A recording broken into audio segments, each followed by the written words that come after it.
What's up, y'all? This is Brian. First and foremost, I want to say thank you to everybody who has liked, subscribed, or commented on any one of my videos. I really appreciate you guys' support. The topic of today's video is going to be how I automate my water changes. So you guys know I am a fan of APEC. I love my APEC system. I've had one since 2013, and at this point, I don't think I can run a system without an APEC.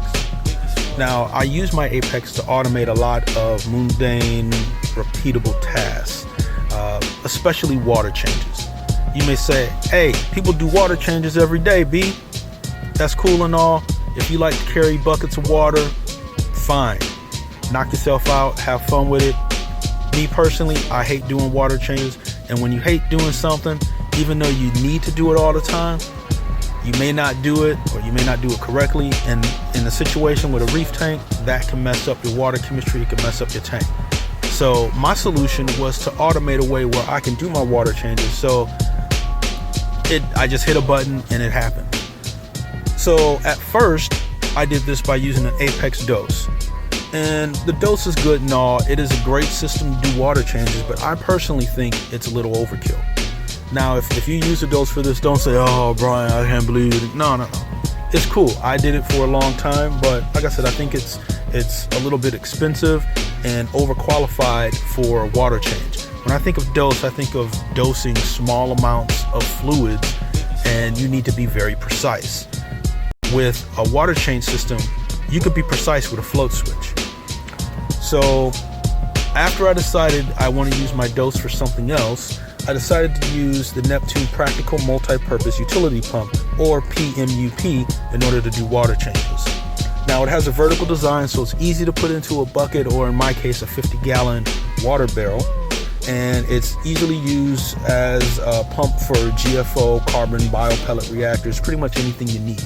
It has 100 gallons per hour flow, and they say it has about a 13-foot head. Now, I pump water from my laundry room up to the ceiling, through the ceiling, onto the other side of a room, on the other side of a wall, and back down in my sump. The PMUP can do that. Now, the pump connects to my Energy Bar 832, so there's a port for it, so I don't have to use one of the electrical outlets. You could also get an adapter for this pump that you can just plug it into a regular EVA. So how do I do my water changes? I use a feed mode. So on my system, I hit feed mode D. And the first thing it does is it turns off the ability for the auto top off unit to pump fresh water into the system. You don't want to start removing water from your sump and then have your ATO put fresh RODI water in. So first and foremost, it stops the ATO. Then it pumps water out from my sump into my drain that's in my laundry room. Once again, goes up to the ceiling, through the ceiling, other side of the wall, down to the drain. It does that for about 30 minutes, which is how long it takes to pump up 5 gallons. Once it's finished doing that, another PMUP that's in my laundry room, connected to a 50-gallon barrel of fresh salt water, turns on and starts pumping water back up to the ceiling, through the ceiling, over the wall, down into my sump. Now, I use a float switch in order to tell this pump when to stop. So when the system detects that it has filled the sump back up to its regular water level, that turns off. The system knows then it's out of water change mode.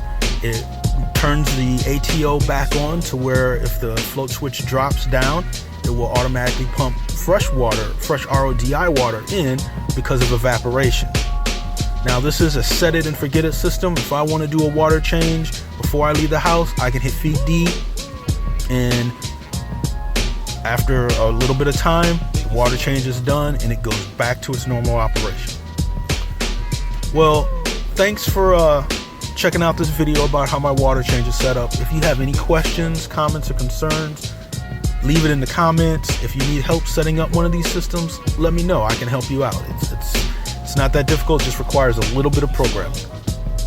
Like I said, any questions, let me know. Happy reefing, YouTube.